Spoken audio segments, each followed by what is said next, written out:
আল্লামা সাঈদী বলছিল এমন সময় আসবে ইঁদুরের গর্তও পাবা না পলানোর জন্য, সেটা হচ্ছে সামনে।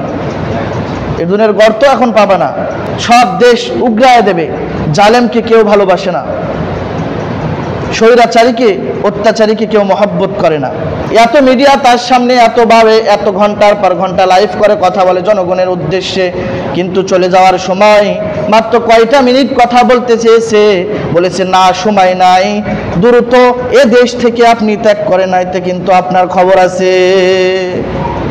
শিক্ষার্থীরা যেভাবে খেপেছে, আপনার কিন্তু কখনো ছাড় দেওয়া হবে না যে জুলুম অত্যাচার আপনি করেছেন, পালিয়ে যান, চলে যান। গা ঢাকা দিল কেন? যদি সমাজে থাকতো, দেশে থাকতো, তাহলে শিক্ষার্থীরা দেখাইতো। তার কিছুদিন আগে বক্তব্য দিয়েছে যে আমি কখনো পালাই না, তারপরে লেজ গুটিয়ে পালানো লাগলো। কথা বলেন ঠিক কিনা? আমি কিন্তু এইটাই বুঝাইতে চাই, আল্লাহ ধরে না, ধরলে আল্লাহ ছাড়ে না। তো আল্লাহ মানুষকে ছাড় দেয়, কখনো ছেড়ে দেয় না। পাপ কিন্তু বাপকেও ছাড়ে না। কথা বলেন। তো অত্যাচারী যারা হবে তাদেরকে তো কোনো ছাড় আল্লাহ দিবে বলেন?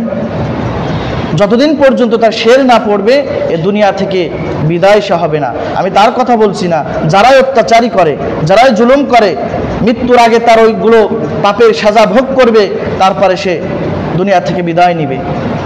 আল্লাহ ধরে না, ধরলে আল্লাহ কখনো ছাড়ে না। ওয়াতুইজ্জু মান তাশা ওয়া তুযিল্লু মান তাশা বিয়াদিকাল খায়র ইন্নাকা আলা কুল্লি শাইইন কাদির।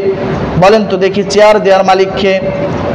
চেয়ার দেওয়ার মালিককে, ক্ষমতা দেওয়ার মালিককে, ইজ্জত দেওয়ার মালিককে, আবার চেয়ারের পায়া ভেঙে বেইজ্জতি করার মালিককে?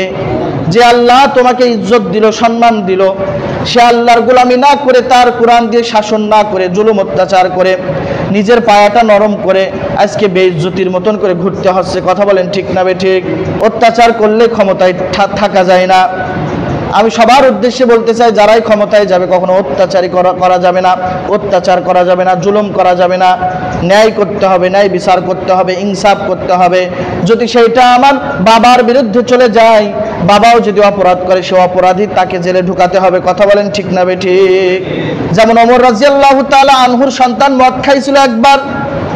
ওমর রাদিয়াল্লাহু তাআলা আনহুর সন্তান মদ খাওয়ার পর সকলে ভাবতেছে হয়তো ওমর রাদিয়াল্লাহু তাআলা আনহু তিনি হয়তো নিজের সন্তানের বিচার এ সমাজিয়া করবেন না, কিন্তু বলল কে মদ খেয়েছে? বলে আমার সন্তান। নাকো গাছে পিটায়ে মারতে মারতে শেষ পর্যন্ত মেরে ফেললো খলিফাতুল মুসলিমিন, তার সন্তান।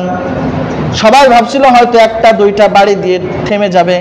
প্রথমে ভাবছিল কিছুই বলবে না, যখন মাস শুরু করলো, আঘাত শুরু করলো, হয়তো তারা ভাবলো যে দুই তিনটা বাড়ি দিয়ে শেষ করবে, কিন্তু শেষ আর করে না। যতক্ষণ পর্যন্ত তার প্রাণ না যায় ততক্ষণ পর্যন্ত ওমর মারতেই থাকে।